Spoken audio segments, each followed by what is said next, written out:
Moje ime je Andreja Katič. Prihajam iz Velenja.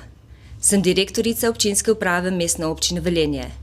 Svoje dosedanje izkušnje pri vodenju občinske uprave, pri pripravi zakonodaje, sodelovanja v okviru skupnosti občin Slovenije, pri ustvarjanju kvalitetnega bivalnega okolja za ljudi, za skupnost, lahko uporabim tudi pri delu v Evropskem parlamentu.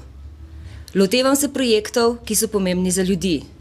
Ponosna sem, da sem komisarka projekta Velenje UNICEF-ovo mesto prijazno otrokom.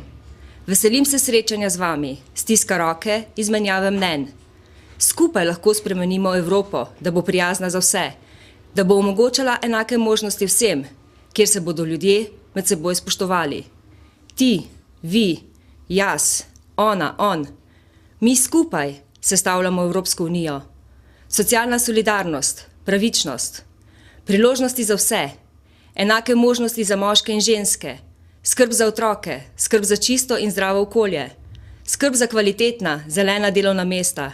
To so vrednote socialnih demokratov. 80% zakonodaje, ki jo sprejema Državni zbor Republike Slovenije, temelji na smernicah in direktivah Evropske unije. Zato je še kako pomembno, kdo predstavlja Slovenijo. Za kakšne vrednote se bomo zavzemali v Evropskem parlamentu. Skupaj lahko zgradimo novo socialno Evropo, kjer bomo ljudje na prvem mestu. Evropo, ki bo temeljila na vrednotah socialne demokracije, ki ne bo v ospredje postavljala interese peščice ljudi, ki predstavljajo kapital. Udeležite se volitev in prispevajte svoj kamenček v mozaik nove socialne Evrope.